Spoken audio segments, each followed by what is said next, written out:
que vous avez échappé à un attentat? Oui, tout à fait, tout à fait, tout à fait. Alors donc, je suis... C'était un traquenard ou quoi? Qu'est-ce qui s'est passé? Bien sûr, bien sûr. Je pense que le FPI n'avait jamais renoncé à éliminer physiquement ceux qu'il considérait comme étant les responsables de la rébellion. Faussement, on me fait croire que voilà, j'ai toutes les prérogatives de ministre de la Communication. Vous savez, j'étais pris entre le marteau et l'enclume. La pression de la communauté internationale qui me disait « Ah oui, mais monsieur Soro, vous êtes ministre, vous devez assumer vos responsabilités. » Et ma conviction propre qui était celle-là, que Gbagbo et son camp n'avaient pas renoncé à m'éliminer physiquement. Je vais à Abidjan.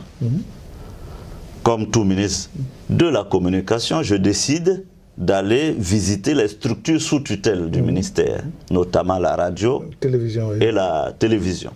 Donc je me rends dans les locaux de la télévision. Et nous sommes encerclés par 300 jeunes à qui on indique exactement où je me trouve. Armés de gourdins, de toutes sortes d'armes, viennent, encerclent le bâtiment où je suis.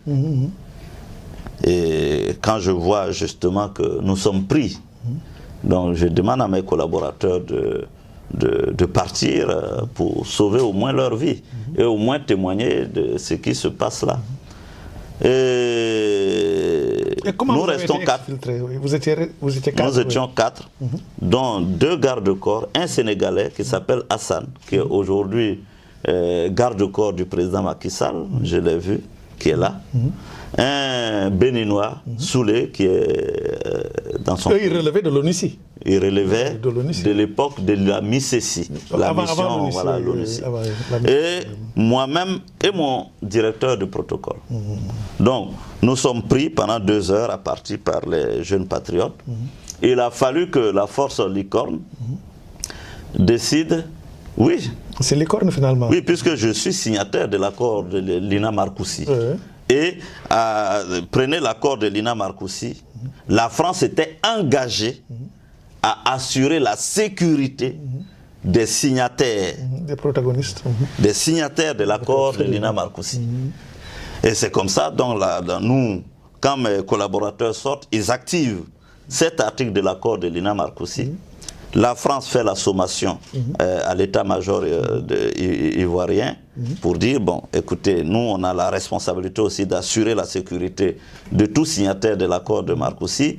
Nous vous demandons de vous mettre en avant. Si vous n'allez pas, nous, forces françaises, nous sommes tenus de rentrer à la RTI.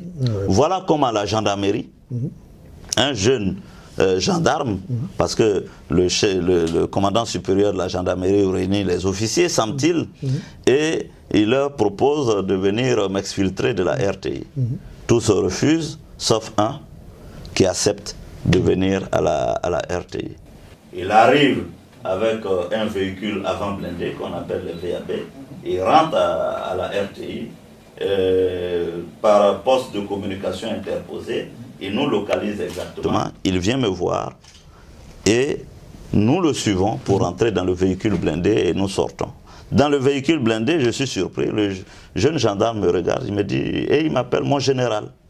Quand j'étais étudiant, secrétaire général de la FESI, les étudiants avaient pour habitude de m'appeler général. Mais on vous appelait aussi Bogota. Voilà, Bogota. Le Tché Bogota. Donc il m'appelle général. Donc je me dis, tiens, ça doit être un ancien étudiant. Il me demande si je le reconnais, je lui dis non. Et il dit, mais j'ai été votre militant à Port-Boué. Et c'est pourquoi j'ai décidé, moi, de venir vous exfiltrer. Voilà pour la petite histoire.